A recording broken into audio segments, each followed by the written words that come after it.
Here are the review questions for test number 2 in our Math for Business class. First one, we want to write this quadratic equation in this form in order to find the vertex, but in this case, just write it in the form and stop is what the question is asking you to do. And so we'll do that through completing the square. So we will subtract the 29 from one side. We will have x squared minus 12x left over. This is what we need to complete the square. So we will take this 12x, we'll divide this 12 by 2, which will give us -6. We're going to add that -6 squared onto the end of this polynomial. But since it's an equation, we will also do it on the other side. What that gives us is x minus 6 squared on the right-hand side, and -29 plus 36, which would be 7 on the left-hand side. Move the 7, y equals x minus 6 squared minus 7, and you have what we call vertex form for this quadratic.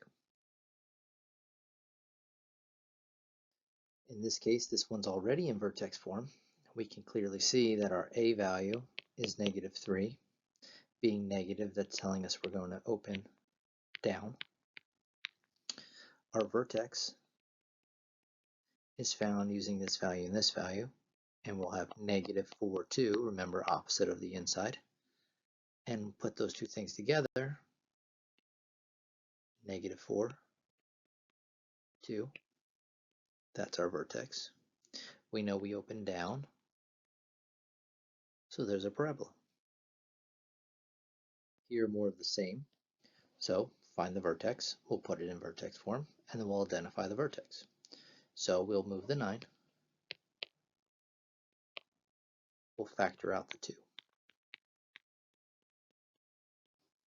Remember, that's the setup stage. Once we have that setup stage, we'll take this and divide by 2. That will give us -2, and we'll square it. Now we need to figure out what we're going to add onto the other side of the problem. Well, not just this. What we have is 2 times this. So this is 4 times 2 is 8. So we have an extra 8 we need to put on the other side. Y minus 1, 2 times x minus 2 squared. Move the 1, y equals 2 times x minus 2 squared plus 1. And we can identify our vertex as 2, 1. Here we want to determine whether either of these would be the graph of some polynomial function. This one is not. Why? That sharp point. You will never have a sharp point in the graph of a polynomial function, so that is not. This one, however, is. You have all one solid piece. You have smooth turns here, 2 turning points. So smooth turns inside the graph, one continuous function. This is something we've seen multiple times with polynomials. That's the polynomial. That is not. Okay, we want to graph these different cubic functions through translations.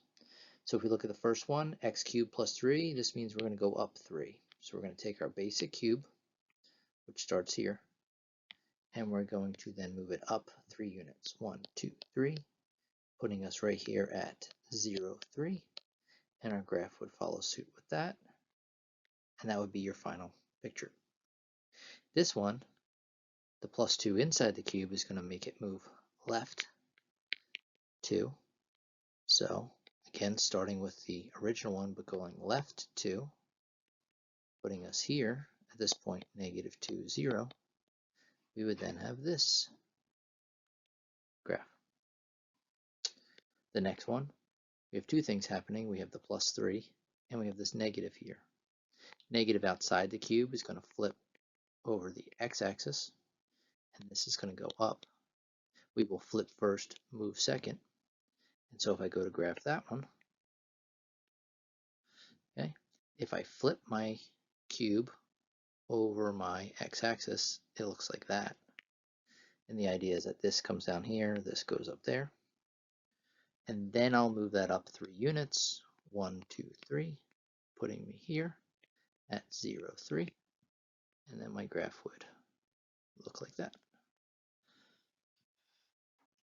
Finally, we have a negative on the outside. That's flip over x. We have minus 2 inside. That's going to move to the right. Plus 3 outside. That's going to move up. Put all that together. Flip. We know it's going to look like this. Right 2, up 3. Puts me here. That point would be 2, 3. And my graph will look like this. Not the greatest squeezed in here, but gets the point across. Using all different colors, you can kind of see what's going on here. Ultimately on the test, I really just want to see the last final picture, but those would be the different translations. Okay, so more polynomial stuff. In this case now we got to talk about leading coefficient test. And so leading coefficient test is about looking at the highest degree and the number in front, the coefficient, leading coefficient. So that's this. So what do we have? We have a positive here, and we have an even. So that tells me that both ends are going to be pointing up. I could write that in multiple ways. One way is to say, as x goes to negative infinity, y will go to positive infinity. And as x goes to positive infinity, y goes to positive infinity as well. The next one, we have a negative and an even. Well, a negative and an even, both ends are pointing down. And so as x goes to negative infinity, y is going to negative infinity this time. And as x goes to positive infinity, y is going to negative infinity still. This one, we have a positive and an odd. So positive and odd, down on the left, up on the right. So as x goes to negative infinity, y is going to negative infinity. And as x is going to positive infinity, y is going to positive infinity. Now finally, this one is factored. So we would have to figure out what the leading coefficient and highest power are. Well, if I multiply this out, I get a third power. Times this one would give me a fourth power. Times this one would give me a fifth power. So I know I'm dealing with x to the fifth. Now, as far as the coefficient in front, I have a 1, I have a 1, and this would be a 1 after cubed. It's basically going to turn into a 1 all the way around. So I have a positive and an odd, basically the same as the one above it. Okay, so the answer is the same as this. Okay, to find zeros, we want to figure out when will these equal 0, and we need to solve those equations, primarily factoring. So if I factor out an x out of the first one, I'd be left with x squared plus x minus 30. And then I can factor that even more, x plus 6, x minus 5. And so I would get x equals 0, x equals negative 6, x equals 5. Those would be the zeros. Here, I can factor this using grouping. Factor out an x squared, I'd have x plus 6. Factor in a negative 1, I have x plus 6. Notice they both have an x plus 6, which would give me an x squared minus 1. Well, that could be factored more. X plus 6 times x plus 1, x minus 1. And so I get x equals negative 6, x equals negative 1, x equals positive 1. Those are my zeros. Okay, in this one we want to find the zeros and the multiplicities for each zeros and understand what that means about the x-intercepts. So it's already factored, which makes it easier. So to find the zeros, we go, okay, well, since it's factored, this factor would equal 0 when x equals 2. This factor would equal 0 when x equals 7. This is a 5, and it'll never equal 0, so it doesn't play a role here. Okay, we're trying to figure out when will it equal 0, and it'll only equal 0 if this equals 0 or if this equals 0. Now this factor that gave us this 0 had a 1 as its power. So the multiplicity is 1, which is odd. So in that case, we are going to cut through the x-axis. Okay? Right? In this case, this 0 had this power, which means it has multiplicity equal to 4, which is even. And so in that case, it's going to hit the x-axis and bounce off. Mainly, to answer the question, we want to know the multiplicity and the 0. We got that, but how do we use it? This is how we would use it. So if we wanted to put all this together to graph this function, first thing we would do, leading coefficient test. So in this case, even, positive, both sides up. Okay, so as x goes to both positive and negative infinity, y is going to infinity on both ends. Okay, next, intercepts. Y-intercept, f of 0. Well, that's 0 to the 4th minus 9 times 0 squared, which is 0. X-intercept, it's when we equal 0. And so it would be x squared times x squared minus 9 factored, which would give me x squared times x minus 3, x plus 3, which would give me x equals 0, x equals 3, x equals negative 3. As far as multiplicity goes, the power that gave me this is 2, so this is multiplicity of 2. This has a 1, this has a 1, so both of these have a multiplicity of 1. Even, odd. So let's start putting this together. We have 0, negative 3, positive 3. We have both sides pointing up. So if we follow it from here down to this point, this had an odd multiplicity, which means you cut through. We're going to go down to a certain point, and then we're going to start coming back up, and we're going to hit this x-intercept, which had an even multiplicity. So we're going to bounce off and come back down again. We're going to go down to a certain point, come back up. We're going to hit this x-intercept. We're going to cut through this x-axis, again, because it had odd multiplicity, and keep going up from here. So what we should probably do is fill in a little bit in between here and here. So let's pick a checkpoint on either side. Let's say negative 1 and positive 1. They seem to be pretty easy numbers to use. So I'll find f of negative 1 and f of positive 1. Well, f of negative 1 would be 1 minus 9, which is negative 8. F of positive 1 would be 1 minus 9, which would be negative 8. So these are going to dip all the way down to negative 8. Well, negative 8, let's say, is down here. Right? So if I finish my graph off, which I should probably now erase this work. Okay. Oops, erase too much. Hold on. Put it all back together. There you go.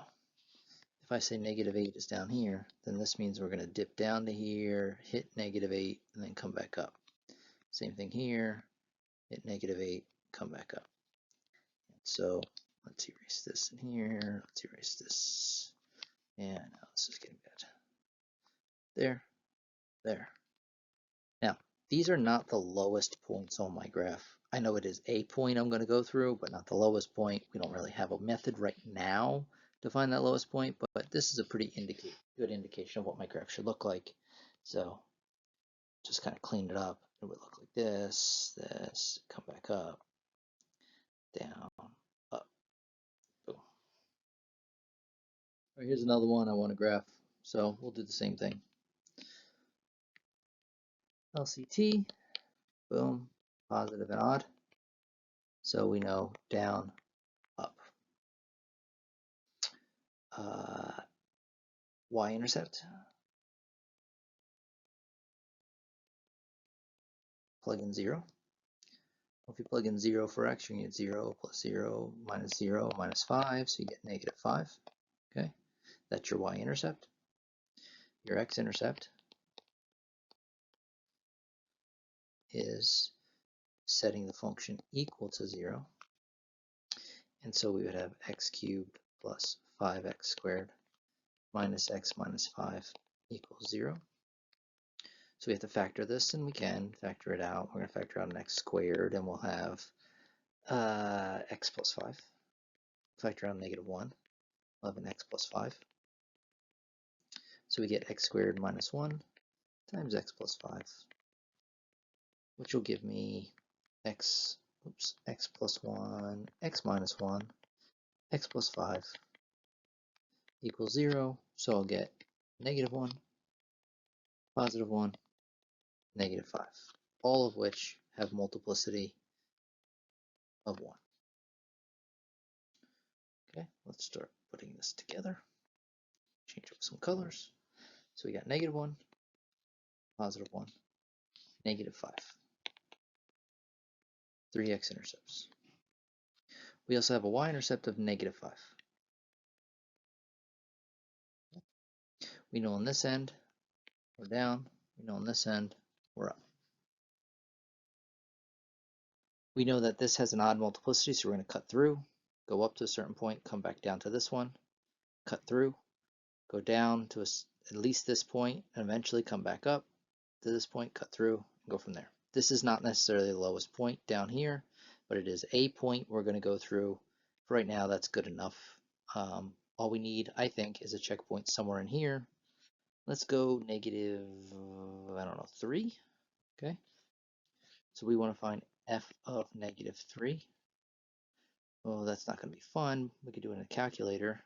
Negative 3 cubed plus 5 times negative 3 squared minus negative 3 minus 5. So what do we get? Well, this is negative 27. This will be 9 times 5 is 49. So I have negative 27 plus 45. This will become a plus 3, and this will be a minus 5. So put that all together. Yes, this is messy because I'm trying to fit this all in one slide. I would get negative 27 plus 45 would give me 18. 18 and 3 gives me 21. 21 minus 5 gives me 16. So 16 would be a point I hit. Not the highest point necessarily, but a point I hit. So I'm going to go up to that point, and then I'm going to come back down. I could go higher, possibly, but again, we're not going to find that out. So if you take calc, you'll hit that high point, but pre-calc, no. All right, here's a rational function. We want to find the domain. Domain are all the places where the denominator won't equal 0. So sometimes it's easier to figure out when the denominator would equal 0. In this case, x plus 2 would equal 0 when x equals negative 2. So that's what I don't want x to be.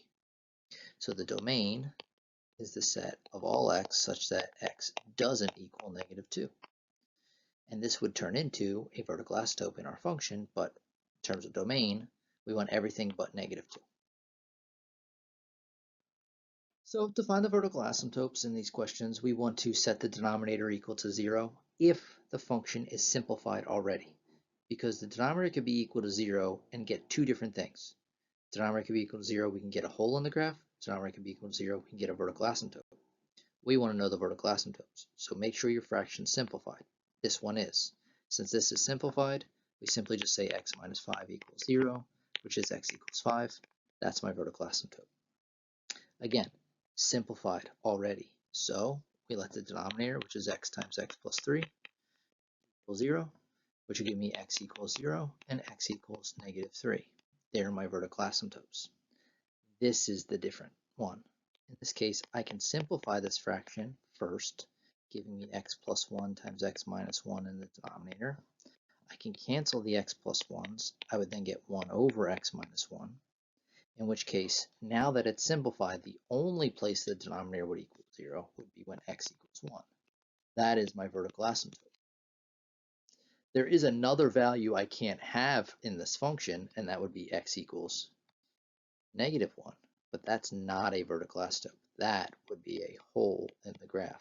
And that's when this factor that we canceled out would equal 0. Horizontal asymptote is all about comparing the degrees of the numerator and denominator. Degree of the numerator is 1, degree of the denominator is 2, denominator is bigger, y equals 0 is your horizontal asymptote. Degrees are the same. Divide the leading coefficients, so y equals 8 over 2, which is 4, is your horizontal asymptote. Degree of the numerator is bigger than the degree of the denominator. There is no horizontal asymptote. That's it. Remember, when you say a horizontal asymptote, it's a line. It should be written as the equation of a line. Don't tell me the horizontal asymptote is 0. The horizontal asymptote is y equals 0 or y equals 4. It's not 4, it's not 0. It's a line and should be written in the form of the equation of a line. All right, so if we want to graph this rational function, first thing we're going to do is make sure that it's simplified as much as possible. It is. There's no common factors between the numerator and denominator. So that means there's no holes in this particular graph. So then we're going to say, okay, vertical asymptote, x minus 1 equals 0, and x equals 1. So that is my vertical asymptote. Horizontal asymptote. Well, the degree in the top and the bottom are both 1. So if I divide the leading coefficients, which are 2 and 1, I get 2. All right. Y-intercept. Plug in 0 for x. I would get 2 times 0 over 0 minus 1, which is 0 over negative 1, which is 0. And x-intercept, I would set the function equal to 0, being that it's a fraction. The only time a fraction would equal 0 is if the numerator equals 0. And so I would have 2x equals 0 or x equals 0. So there are all the things I need. Let's put this together. So I have a vertical asymptote at 1. I have a horizontal asymptote at 2.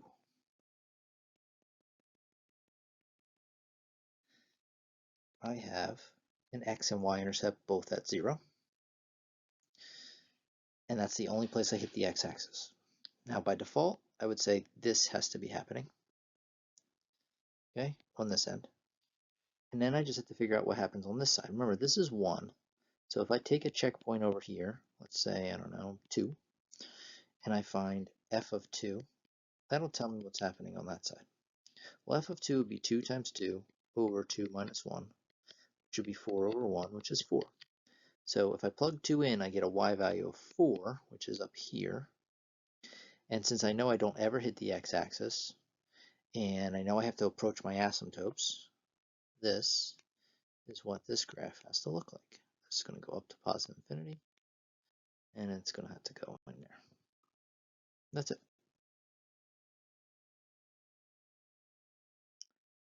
On this next one, same deal. Simplify as much as possible. It is. I mean, I could write it like this, 3x over x minus 4 times x plus 4. But that's not canceling anything, just writing it a different way. So it is simplified already, which means, again, no holes in the graph. Okay. So vertical asymptote is going to be when the denominator, x minus 4 times x plus 4 equals 0, which is when x equals plus and minus 4. So there's 2 vertical asymptotes. My horizontal asymptote is based off of the degrees, 1 in the top, 2 in the bottom. Bottom's bigger, y equals 0. My y-intercept will be when I plug in 0 for x, which will be 3 times 0 over 0 minus 16, which will give me 0.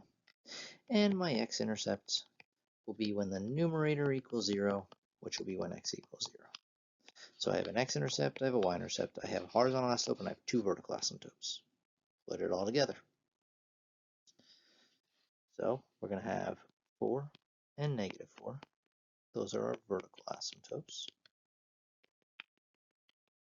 Our horizontal asymptote is y equals 0, which is the x-axis, so here and here.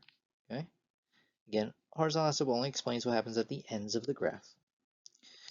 We have an x and y intercept both at 0, and so that we have to decide what happens from here. Well, I'm going to need a couple of checkpoints. I want a checkpoint here, here, here, and here. And if I have these checkpoints, it'll give me a better understanding of what's happening with this function. So let's go -1, I'm sorry, +1, -1. Let's go 5 and -5. And I'm going to plug all those values into my original function. So, running out of room here. Let's try and squeeze it in down here. So, f of 1 would be 3 over 1 minus 16, which is 3 over -15. Key is negative. I plug in 1, I get a negative value, pretty small, but a negative value, so it puts me down here. So from this point, I have to get to this point, and I'm going to keep going this way to -infinity as I get close to this vertical line. F of -1 is going to give me -3 over 1 minus 16. It's going to give me -3 over -15, which is actually +3 over 15, which gives me a positive value.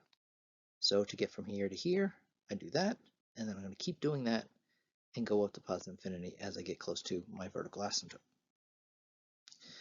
Then I'm going to plug in 5 and -5. Well, here, I'll put it up. I'll put it up here. F of 5 is going to give me 15 over 25 minus 16, which is 15 over 9, positive. So say 15 over 9 is like right here, I guess. Just making it up, but it's positive. So that puts me up here with my graph. And then finally, -5. So if I put in f of -5, I'm going to get -15 over 9, which just puts me below and finishes my graph off this way. And so that would be a rough idea of how this function behaves and what the graph would look like.